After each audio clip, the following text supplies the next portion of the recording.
Anne Marie.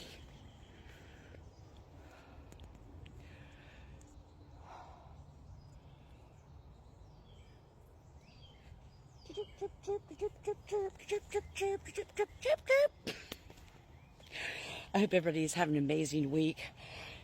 It has been a busy week. That's okay. So I had some epiphanies and some realizations, and I wanted to share them with you, be vulnerable here, and share some stuff. I'm not the best with words sometimes. It's just whatever. And I was triggered in a good way when I watched, again, a reader I watch, Emil Brown. Thank you for your heartfelt messages that you give the collective. And one of them was talking about, and I may mess this up, so I apologize. And it talks about facing, burning bridges or healing or facing things. And when I first heard it, I was thinking walking away. It was walking away. And in my mind, when I first saw the video, I was thinking, well, sometimes for me, burning the bridge and walking away is healing, because some bridges need to be burnt and walking away. And I sat with it for a minute because I did a post on my Facebook page, and I was talking about the open shelter, and they don't pay me, but my contact is with them, and I still go there to help out 1 or 2 days a week with my current role that I'm doing with another homeless group, another organization, the Columbus Coalition of the Homeless. And as I have been processing a lot of things, I realized that although I've healed from my experience in my spiritual community here, I haven't shared too much about it, because I don't talk about things until I've somewhat healed through it, or at least what I think to be healing. Things could come up and trigger us, and we see we need more healing on stuff, right? Which is fine. So, but I haven't wanted to talk about it because I wanted to come from an authentic, healed place to help the next person.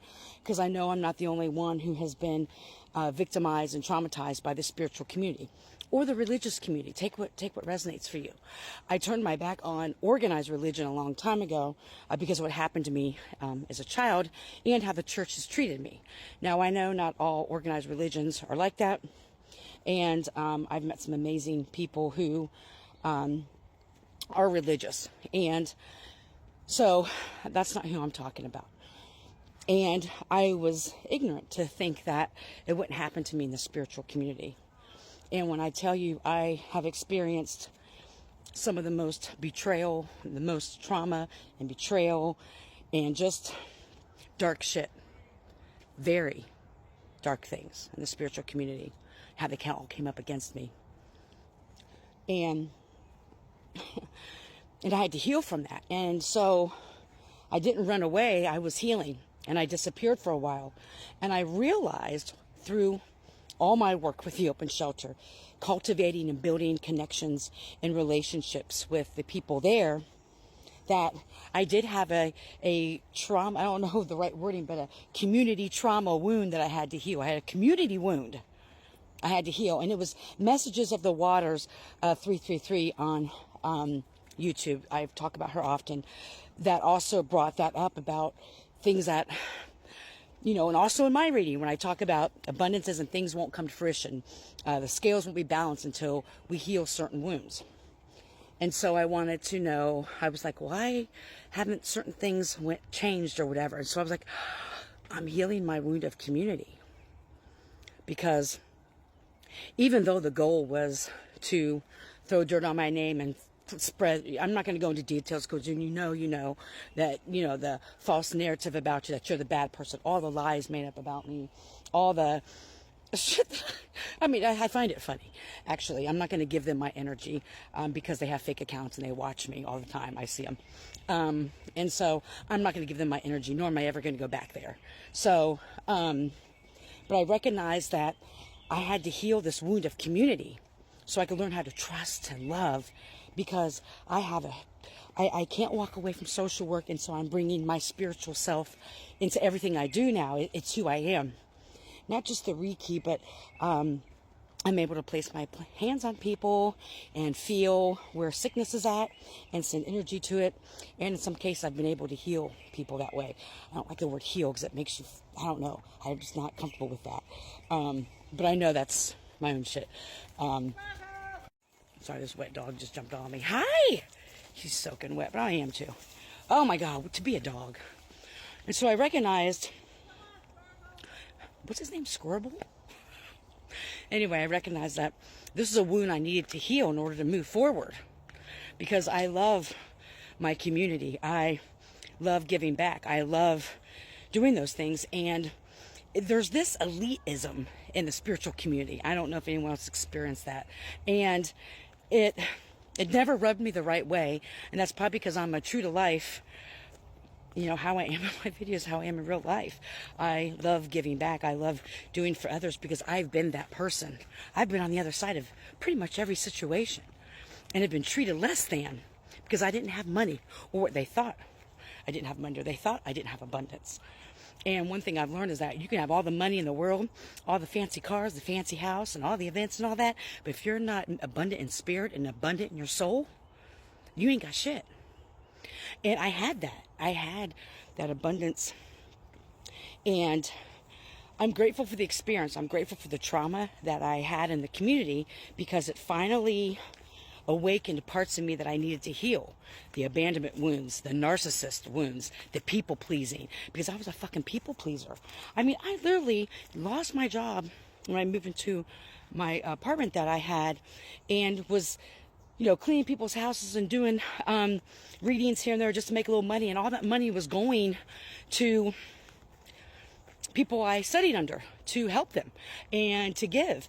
And even when they had COVID and almost died, I was with no gas in my car, was driving all the way to their house to get their credit card so I could go grocery shopping for them. And I was very traumatized, but I'm grateful for it, because I was able to recognize it wasn't the acts I was doing that was traumatizing. It was I just chose the wrong people. And also, I need to heal that abandonment wound. I needed to heal the narcissism and the people pleasing, right? And so, and there was many. It's like, that's the big part of it. And there's all kinds of things that attach to that as well. Because stepping into my power, recognizing how much magic I have, and realizing, wow, people have to come into groups to come after me. There must be something happening with me, right? And so that's how I developed my power. That's how I developed my magic and my strength, by everything that came against me, everybody that came against me, in groups, that. And I survived it all. And the goal was for me to go back into a hole. And many of the people that they've done this to, many people, have disappeared. They labeled them as schizophrenic.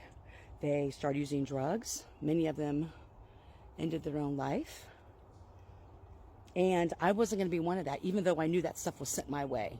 And I've kind of shared about how I knew that was happening to me. I would wake up and be completely happy, and then all of a sudden I would notice I'd have like a knife in my hand and wanting to end my life. And I was like, I don't want to die. I love myself. I love my life. I mean, as crazy it is, I love it, right? I know I'm kind of getting off track and we're getting close to the time, but I recognized I needed to heal this wound.